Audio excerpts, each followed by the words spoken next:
surpass, telecast, it's the 10 items or less podcast. What's up, everybody? Welcome to another episode of 10 Items or Less. I'm your host, Justin Smith. You know the deal where we bring in a fabulous guest and we fire 10 questions at him. Before we get to our guest today, do not forget my new special Bubble Wand is available now on my YouTube channel, Justin Smith Comedy. Also, April 25th, I'm in Tyler, Texas, at the Rose City Comedy Club. Please come out. Link in bio. Click it. Get tickets. Let's do the dang thing. My guest today, I am so excited about. You've seen him on ESPN. You've seen him or heard him on SiriusXM. Vinny Corrales is my guest today. What's up, dude? I like the raising the roof. Well, you know, tell me. I always like to pretend like there's a little bit of applause. Maybe it's just the comic in me. I always think there's gonna be applause, or like I pause for it, and you go, "Oh, this is."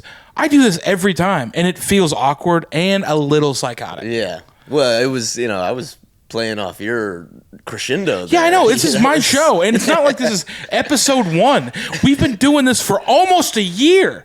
We have 3 cameras and lights, and we have a location, and we have electricity. Like, we have all these things that we've done, and still, you can't figure out how to make the intro not awkward. This is great. I just want you to know I'm going to win Host of the Year. This is great. This is you ready to get into it? Let's do it, baby. Let's steamroll it. Question number 1. What is the weirdest thing you've ever used a book for other than reading? I guess, oh man. Well, you know, what I do, I guess to pretend I'm reading. Because my wife, she reads a lot. She's a big reader. She's always reading. And can I tell you, I love this already. Yeah, well, I'll just, you know, I don't want to make her feel like she's like the only one reading, or like, you know, I'm just, you know. I mean, brother, my girl's a reader too, and I am not a reader. So I'll pick up a book every now and then I'll get a couple pages in, and then inevitably I just like put the phone right there, and I'm just use the old church reading the Bible technique. With the phone. So I guess to pretend like I'm reading, I guess using a book. Of course, you're like, I'm still doing stuff. There might be words in that phone. For sure, yeah. I mean, you are reading something. It's Kindle-esque. It's Kindle adjacent. I gotta tell you, when you have like a good girl, and they pick such like amazing, like the books that my girl reads they just look fascinating. They look interesting. They're diverse topics with all different types of stories. And the books that I read it's like the biography of Gucci Man. And then and then there's a book that somebody wrote. It's like fan fiction it's a Batman fan fiction book that somebody wrote that tied the first Batman and the second Batman together. It's like what happened in between. And I can tell that every time my girl, like every time we have people over to our apartment, she's like, we're going to put those books in our bedroom. Oh. We're going to make sure that those are not out on the shelf. Yeah. She's got an image to protect. Yeah, I know, dude. Does your girl have to hide your books from you? No, or from other people, rather. I don't think so. I don't. You know, we got a pretty nice collection of books, and also I'm like pretentious enough that like I'll just buy books and just put them on the shelf. And there's a Japanese word that I just found out that they have a word for people who just like collect books, and they like the aesthetic of just having the books there, and they like knowing that there's a whole shelf full of stories right here. Yeah. And then there's a specific Japanese word for it. What it is, I don't know. But that's the most enraging thing you could ever do. I should read I suppose about there's a Japanese word for it. I don't know it, but I just wanted to bring that and dangle that little morsel in front of you. By the way, it's also funny that we're having this conversation in front of a mountain of books. This is the most perfect thing. Yeah. Where are we right now? We're in a library, of course. Whose house is this?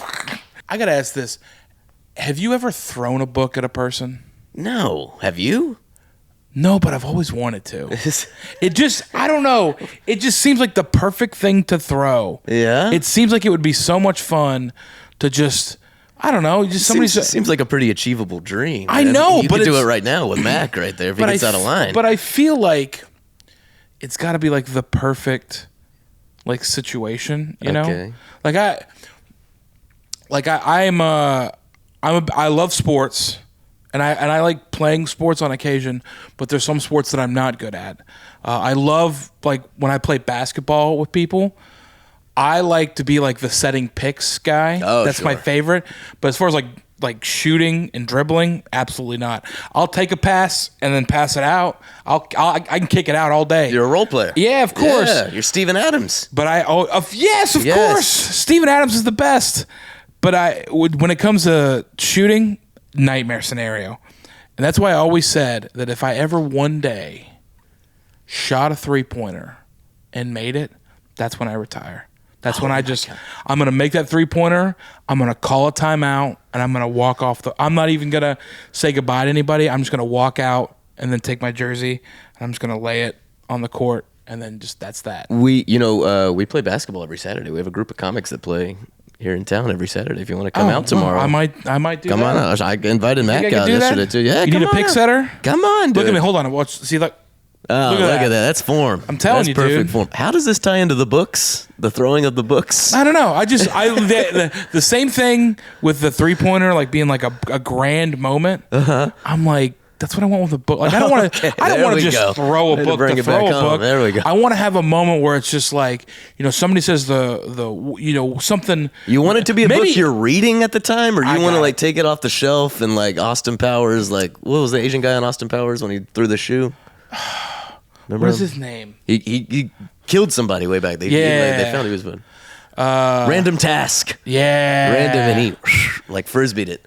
I will say, I think I always had like a fantasy of somebody like doing something wrong to my girl or saying something mean to her. Whoa. And just being able, and not like you take somebody like, just like somebody you're like, needs to be right now if you want. Just take a book and just very coolly just fling it.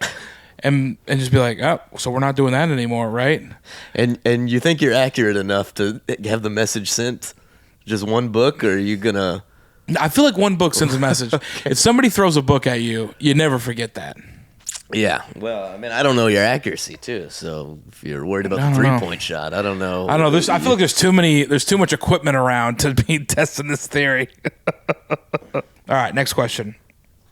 If you could be a sommelier in any field, what would it be? Other than like pirate? I'm going to tell you something. I knew this was going to be a problem. No, like a sommelier, like somebody running who was a daycare center in Minnesota, whatever. What are they talking about these days? I'm going to tell you, as we were, my girl and I were writing these questions down, and we kept trying to figure out how to spell sommelier. And we kept asking Siri, how do you spell sommelier? And Siri kept going, Somalia? Yeah. And you kept going, no, sommelier. Oh, I think I'm misunderstanding this. Yeah. What is sommelier? That's the best part about it. I didn't know if he was doing a bit or if he was really very confused about it. So sommelier is, usually it's a wine person. So basically, if you go to a nice restaurant and you go, hey, I think we're going to get the duck, or we're going to get the fish, or we're going to, this is the order, that person knows the wine lists very well and goes, oh, if you're going to get the sirloin, this wine goes really good. Okay. With it, they like have a bartender, the ability, basically. Yeah, but it's somebody that knows whatever they're doing very well. They can take it. Yeah. Well, no, they can pair people together. Specifically wine, though. You're saying it's a well, wine. that's the most common thing that it's known for. There's sommeliers for everything. I mean, like there are weed sommeliers. There are beer sommeliers, whiskey. I mean, I would consider even Max Girl Jen to be like a comedy sommelier. Because being able to pair people together, she has to have good taste. I'm just going to say right now, the two people that you're staring at on the show were paired together by none other than Jen. And I think we can tell by the first question, this is a pretty good pairing. It was a great show last night. I thought it was really good. I thought this show was really good too, but your energy is way different than that. So what do you think you could be really, like, you feel like you could recommend? I'll tell you, I know what mine, because I've had a lot of people come and ask me what my opinion is on what they should do. Motorcycles. Nice. I've ridden motorcycle. I learned how to ride a motorcycle before I learned how to ride a bicycle. My dad, he was in a biker gang growing up, and I was just, heavy into. I mean, I remember riding with my dad on the back of his motorcycle to Sturgis, South Dakota. Oh my gosh! Texas to Sturgis, South Dakota. I was like 7 years old for the Sturgis bike rally. What gang was he in? The Banditos. Dude, And, that's a gang. And so whenever I have friends or people in my life that are interested in possibly getting a motorcycle, they come to me and ask for advice. Yeah, because they don't know what they're doing. Of course. So yeah, So I give good recommendations on entry level motorcycles. I would imagine. say, I imagine because when you join a biker gang, don't you have to have like a? I know each gang has their own like requirements for the bike that they have, but a lot of gangs have like you have to have like a kind of like an independently built bike or an American made bike or like they have my all dad was these a big Harley guy. Yeah. 1986 FX WG. Oh, FX wow. Wide Glide, yeah. Those are letters that I'm sure mean a lot. Oh, you knew about Wide Glide. So was your dad always in the garage tinkering? Oh, yeah, for sure. And then I raced like amateur motocross growing up very competitively. Oh, that's cool. And so that we were always doing projects on the bike, boring out the motor, trying to turn a 60cc into a 65cc or an 80 into an 85 and then a 105. So how did that mesh with having because I feel like biker gang and like motocross, how do those worlds connect? Because I feel like it's a very different crew running around. Yeah. Well, he would do the, biker gang stuff during the week. By the way, when you say biker gang stuff, what kind of like just going on little excursions with his friends and stuff. that is such an. I mean, he's putting it so delicately. Little excursions, little field trips. Just. Yeah. Well, I don't want to. First of all, as a guy who also had a father that dabbled in an occasional illicit activity. Okay. I understand walking a tightrope. Yeah. You don't want to. But is he still in that world? Is he still hanging out? Still wearing the vest? A lot of those guys died. Yeah. And a lot of those guys just kind of aged out where they don't even like really ride anymore. And I'll tell you, here's a I don't know if you pet peeves on your question or anything. This is something that I've noticed with all these older heads, these old guys. They used to be big. You could tell they were big Harley guys in the 80s and 90s. They're getting older now, and they're feeling less confident about riding on two wheels, so they're getting these trikes. Yeah. Trikes are big, okay? Now, in the motorcycle community, I don't know if you've ever noticed this, if you've been like behind a motorcyclist and you've seen another motorcyclist coming, but there's like a universal thing that they'll all do. You do the point. Exactly. Yeah. You put your hold down two, usually it's like a two, like be safe out there, keep it on two wheels kind of thing, right?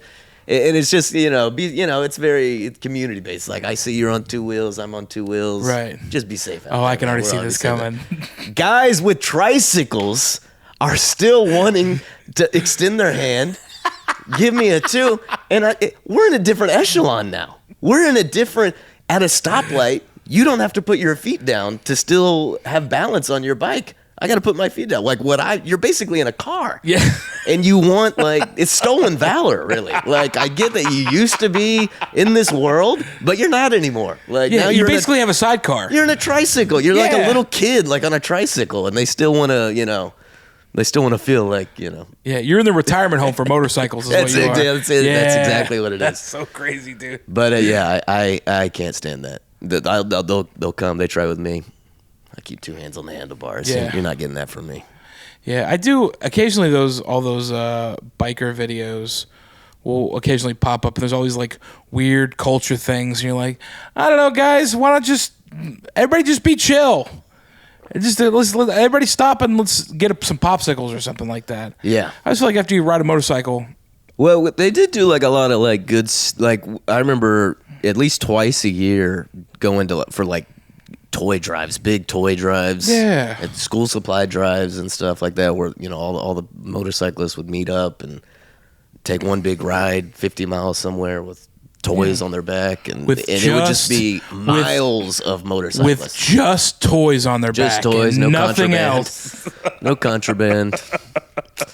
Yeah, but so they did do some good in the community too. Of course. It is funny to show up to a child event. And you're like, hey, what's 1% mean? And you're like, don't worry about it, kid. Dude, that's amazing. That's so crazy. Dude, my parents, my dad met my wife in Daytona Beach at Daytona Bike Week. Oh my my gosh. dad was like riding down the beach and saw my mom like there and was like, hey, come get on the back of my bike. And she did, and then they got married very soon after that. So they never met. He just looks and go, you bike. Back. She was like, okay. And then by the end of that year, they were That's an amazing love story. still married to this day. I'm telling Incredible. you. And I got Romance is dead, This dude. is my newest tattoo I got. See this picture? This is I'm in my mom's belly right there. She's pregnant. That's like an outline of like an old photo that we have. And my daddy's giving the finger to the camera. I showed this to my parents whenever I got it done. I've never seen them so happy. Oh my life. gosh. They were like tearing up. They couldn't believe it. That's maybe one of the coolest tattoos that I've ever seen in my entire life. Did you get that on camera? Oh my gosh, dude. Right there. That's me. I know this is like a comedy podcast. That just gonna make me cry, dude. I'm gonna tell you something. I'm a hopeless romantic. Oh. And I'm gonna tell you something. If you can be romantic and somehow flip the bird to the camera all in the same thing, I'm in. I'm in on that story. You should write the movie of your parents. Oh, that would be something. Yeah. Yeah. I guess we're not. There was parties that they used to host like in our yard. They'd have all their motorcycle friends there, and one of my earliest memories is all these ladies have their tops off and stuff. They're on the back of their guys' bikes. Yeah, they're driving through. But there was a game they would play where they would there was a tree. They would take a string, tie it down, and there would be like a hot dog wiener or a sausage on the string, and it was almost like some medieval time. Where medieval times, sport or whatever. They would ride the bike under the hot dog, and the girl in the back is trying to like bite it off as they go under, and whoever gets like the biggest bite wins. I'm gonna tell you something. One of my earliest memories. What a skill set! What a skill set! What a game! Oh, what? Did you have piñatas at your birthday party? When was the last time you had Bite the Hot Dog? First of all, I feel like no matter what, I feel like I'd give any girl a run for their money on Bite the Hot Dog. Let's just put that out there right now. I could absolutely do it. I know there's going to be connotations to that, but I'm telling you, I know it's not for the weak-minded. That's for sure. You're one choke away from having a whole different life. That's what Field of Dreams is based off of. As a reference nobody got. If you build it, they will come. See, you did know the reference. Gosh. That's amazing though. That's like maybe the coolest tattoo that I've ever seen. I was proud of it. All right, next question. Would you rather only be able to hang up clothes or put clothes away in a dresser? You can only do one. I don't have a dresser, so I guess hanger. So you're having to hang socks up. You're having to hang underwear. There's no dresser now. Everything's got to go on hangers. I can't just put it on the floor and hang out. I mean, I guess Because that's how I things didn't go right consider. now. I just got my sock area, my underwear area. Then I didn't consider you were to come so prepared for this question. Well, someone leaked the questions earlier. I guess. Doesn't matter. Dresser or hanger. We're just going to put it on the floor. That might be the perfect answer to that. To be honest with you, that's nice and simple. That question just got thrown away real easy. Next question. That was one of your worst questions so far. Oh, well, I'm going to say something. Critiquing the host is not a way to get No, this not your episode hosting put out skills. fast. Not the hosting. The hosting skills is incredible. We've only had one other person critique the host, and that episode did not go well. So this thing's going to turn on a dime. Get that book ready. I'm telling you. Oh, I didn't even catch that. Next question. What is the worst movie to watch on a plane? Maybe like that United Flight 93 movie or whatever. That really is a tough one. That really is. Any September-based airline tragedy is really a tough Cage one to get through. Maybe that Denzel Washington one flight, maybe. Yeah, I don't know. I feel like that one is. You're like, oh, no matter what, if we got a guy up there that likes to party, we're gonna find a way. I don't know. I've made a few mistakes watching movies where you're like, I think this is the vibe. And I remember one time I was like, oh, I haven't watched The Iron Giant in a while. Oh, just watched it last week. Yeah. But then that movie always ends one way, and that's me, a grown man who is very large, just sobbing on a plane. Yeah. Sobbing. And not like adorable, one tear down a cheek. Native I'm American. talking like just that weird breathing where you're like trying to keep it together. Yeah. And for whatever reason, that vent blowing down on you is just like making it way worse. It's a you pick the wrong movie and you're gonna have people staring at you. I'll tell you what, I was on a flight recently and was watching Remember the Titans. Yeah. Okay, we remember the Titans. Okay. I remember. Never forget. And I tell you, after this, it informed my decision. We canceled all of our streaming services too. I was so furious. Okay, they're showing Remember the Titans on this flight, and I don't know if you remember, but there's a part where like they're in their locker room and they're kind of making fun of Sunshine, I think. Yeah. And they, allude to him being a homosexual or something. Right. And he's like, "Oh, I'll show you. I'm gonna like kiss you or whatever." Yeah. They take that out of the movie.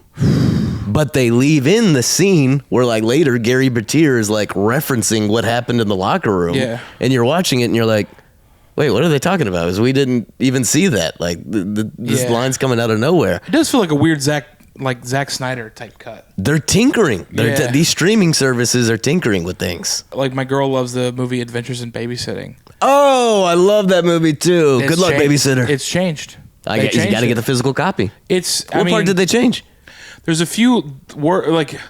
I also believe that the dialogue for the time is a statement of the time. Absolutely. And I feel like it's also a great time to, like, if you have a child, like if you have something like, hey, this is what conversation used to be like. Yeah. It's changed. I feel like that's a great education opportunity. Absolutely, where it it's is. like, hey, just so you know, like, this is what we used to say. Now we feel a different way. Like, so if you get to a point where you go, oh, I don't like this language, then you know that it's possible to change it. Yes. But if you just take that whole process away. Dude, have you seen Nirvana, the band, the show, the movie? Oh my gosh, dude. I loved that movie so much. Me too. And everybody that I recommended it to hated it. Dude, I'm the same way. And they're like, you overhyped it, you oversold it. I'm like, I was like, the fact that they got this in theater is so impressive. In a year where everybody talks about there's no original comedies, there's no like anything. I'm like, you have it here in theater. I mean, I went to the theater like opening weekend. There was nobody there. Dude, no, and I was just same. like, and I was like jaw dropped. The part where they like flash back to like them from 2008, and you're like, oh, they've really been thinking about this movie for 17 years. Yeah. Like, it was like, I was in awe. But there was that scene whenever they're in the movie theater and they realize that it really is 2008 because they're watching The Hangover. Yeah. And everybody's laughing at that particular word. For sure. Yeah. And word. that's a great example of them. Like, in 2008, that was totally fine. I mean, everybody was laughing in the theater. Yeah. But he's looking around. He's like, wait, it really is 2008. Like, we don't laugh at that anymore. I also love that that's such a time capsule movie because you go, and I was reading about it after the movie because I was so blown away. It feels so original and so fun, and it's a movie where it's like you have man on the street like kind of like situations, yeah, like guerrilla so you don't style. know what's real and what's not, Yeah. and when they're talking about like, hey, so we're going to run into a lot of copyright issues with this movie, so this may be the last time you see it. And then you start reading about it and you go, oh no, that's all real. Yeah. This may not ever see you seeing it in the theater, maybe the last time you ever see it. Yeah. And I was like, oh my gosh, like I love that. Like with the scene where there was like the mansion and the cops. That was when there was like Drake had that shooting at his house and all the cops were at the mansion. Those dudes were like, let's go. Like they grabbed a camera. Oh, really? And they filmed it on like with like that's gnarly, 15 dude. minutes they were filming. I had no idea. And they were just waiting for that to happen. I love stuff like that. Yeah, And the like, whole dude, thing was original it was movies. it was an achievement. Yeah. I think it's like you just got to let things go and you got to see the way things evolve. And it's like, what are you going to do? Like, you're going to change everything. That's why I also like that those streaming services don't want like really. That's why I love like really bad action movies. Like Disney's never going to buy Predator 2. Yeah. Like never. They're not going to want. Who wants Gary Busey on their network besides me? I love every Gary Busey movie. You give me Point Break. You give me Predator 2. Any movie with a crazy Busey, I'm in all day. But they're Did you see Prey, that animated one? Or not? Yeah. Oh wait, Prey was the other one with the Native American? Yeah, one. That one was awesome. I've seen them but all. the animated one was a Killer of Killers. Yeah, I've seen them all, that one and was I love awesome. them all. That was great. Except for every Alien versus Predator. Whoever they're giving the keys to the franchise now is doing an incredible job. Yeah, he's just been nailing all these last. last The second ones. person to tell you that. I know this is not the time to tell you that, but anyway, all right, dude, you've done so good all day. Vinny, we're to the last question. What hill would you die on? What hill would I die on? Can I tell you a hill that I used to die on, but I died on it, and I've evolved? I'm going to tell you something that we've never had somebody tell a hill that they've relinquished. It was this was a hill I died on a couple years ago, but up until very recently, I never considered LeBron James a top 5 player in the NBA.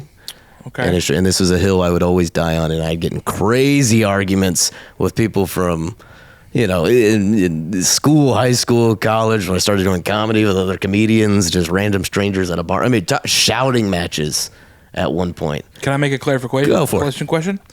Are you talking like top 5 all time? All time. Or top 5 currently? Top 5 all time. Okay. Top 5 all time. To me, I thought his stats were always inflated because he played in the East during a time when it was historically the least competitive conference probably in basketball history. It's understandable. Every year in the West, there was at least 3 to 6 teams that could have possibly won the championship.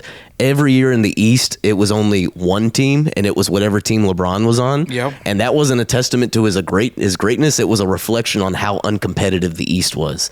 Every year in the West, I mean, there was multiple years in the Western Conference when a 50-win team didn't even make the playoffs. Yep. And that same year, like in the East, you'd have like 30-win teams who are, 15 games under 500 who make the playoffs. As an Oklahoma City fan, I understand. So he's just like he's getting like a week off of rest after each like playoff series because he's just like sweeping them because he's playing against like teenagers at the time, D-leaguers, and players who couldn't hack it in the West. So they went over to the East and became, an all-NBA or an all-star or something.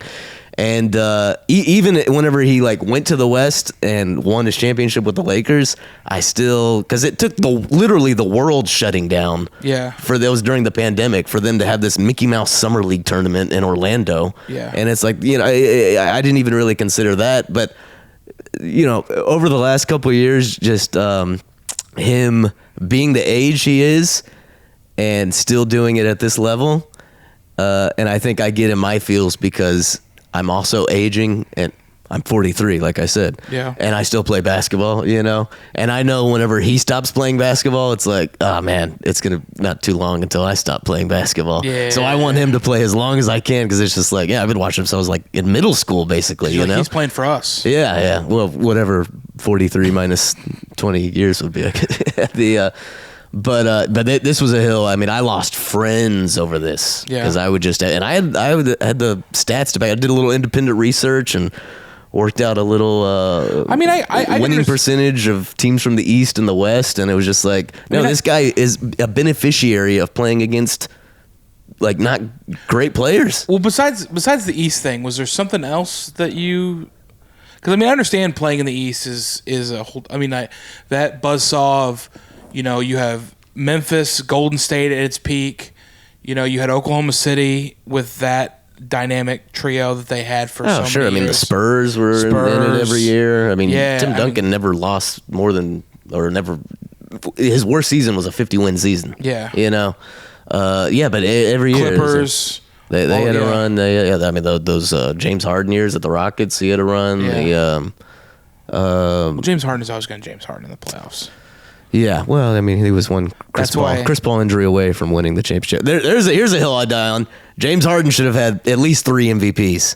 Oh. Okay, the one that he lost to Russell Westbrook. Russell Westbrook won it because he was like the first player to average a triple double. Tread real lightly right now. James Harden was literally 3 rebounds away. I've never shut a guest down. You will not talk bad about Brody on this podcast. I like him. You can talk. I'll say all you want about He Kevin played for Durant. Houston. You I can say love him. whatever. You can do whatever you want, but there will be no Brody slander. It's not slander on this podcast. I mean, what I'm trying to say mad right now is James Harden was 3 rebounds away from also averaging a triple double that same season. Yeah. Okay, so it's like.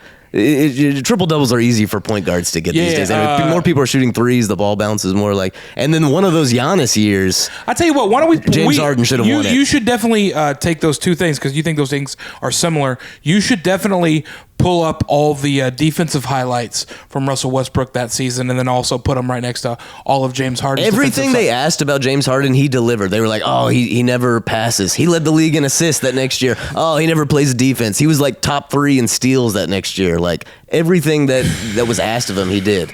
Plus, he averaged like 50 points a game for like a month and a half once. I mean, that guy's insane." Yeah, best pure scorer we ever had. People compare him to D Wade. What was D Wade doing year 15 of his career? I was on your side until now. I'm ready to. I understand your friends that walk away. Let me get a book. Yeah. What? This is the time, I guess. Dude, Vinny, where can people find you? At Vinny and the Jokes, VINNIE and the Jokes on Instagram and YouTube. I got my half hour there, working on the full hour right now, in the process of editing it right now, hopefully to get that out soon on the YouTube. Amazing, dude. And you can follow, we run shows in downtown Plano, Cowabunga Comedy, last Wednesdays of the month at the Fillmore Pub. We basically turn that place into a comedy club. They're free shows. And would love to have you on sometime. Oh, yeah, at the sure. show, yeah. Just hit me up. Yeah, absolutely. Just change that opinion about the last question. Thank you so much, Vinny. You absolutely rocked it today, dude. Appreciate you, man. For sure, man. See you guys next week.